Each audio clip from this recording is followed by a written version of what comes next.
Hi guys, so if you've ever been to our office, you've seen on the wall written EAI Lead by Impact, okay? And I wanted to explain the reason why we have that. So the reason why we want to lead by impact is because we want to make the contrast of leading by output, okay? Uh, and let me explain what it is. We're going to start with inputs, okay? And the inputs are basically the resources that we have available for some kind of development, okay? Let's say the development of a recommendation engine because we want to increase the basket size of customers, okay? We want to say, we want to have customers buying more stuff or buying more expensive stuff, and we want to develop a recommendation engine because he thinks it's going to help with that objective, okay? So as the inputs, we might have, for example, the people that will be working on the project, we might have the data, and we also have the time and the money that we're going to put into these analysis, okay? So from the outputs, from the inputs, there will come activities, okay? And these activities will be a lot of different stuff, like setting up the machines to be able to do this analysis. They will be studying the data. There will be the actual development of the algorithms. So this is where the effort is, okay? This is where the people will be working on. They'll be doing these activities. And then the result of those activities is the output, okay? And what we've seen a lot of times is a lot of companies are doing really, really good efforts on creating as much output as they can, okay? And we've seen companies developing amazing algorithms and analysis and so on. And they're really incredible, really technically very sound, okay? But in the end, it fails to deliver to the expectations to the organization, okay? It doesn't get the result that people were expecting. And one of those reasons is because people are not thinking about the outcome.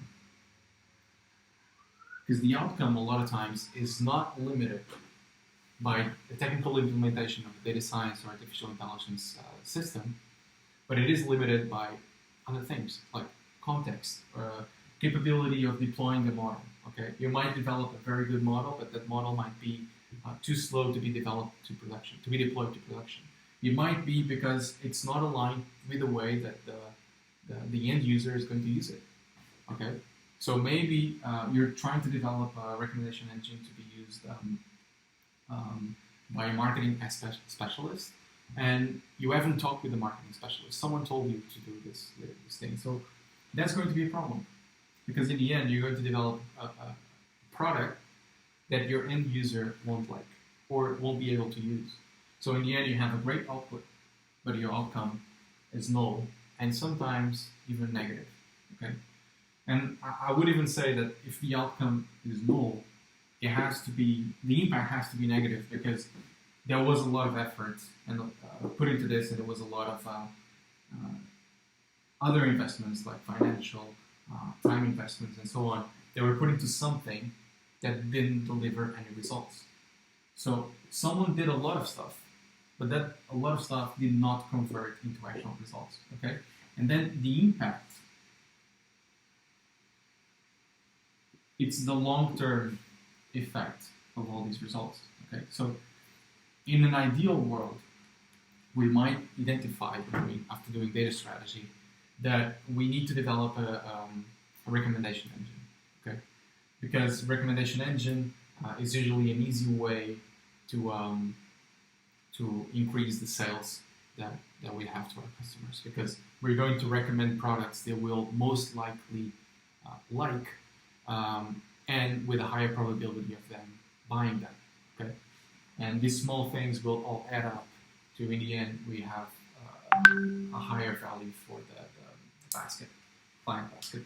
So let's say we decide we want to do the recommendation engine. As the inputs, we're going to need people, we're going to need the data, we're going to need the money to pay for cloud services or whatever it is, whatever we want to deploy the system to. In activities, we're going to have the activities of trying to identify the requirements, of studying the data, and actually developing the system. And then on the output, we might have, in the end, like a report talking a little bit about customer behavior analysis. And then we might have some additional stuff well, the most obvious thing, the recommendation engine itself, okay?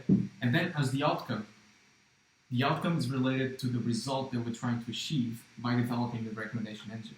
So that might be an increase on the number of sales, okay? Be an increase on revenue, profit, or whatever you're measuring your objective in this case. It really depends.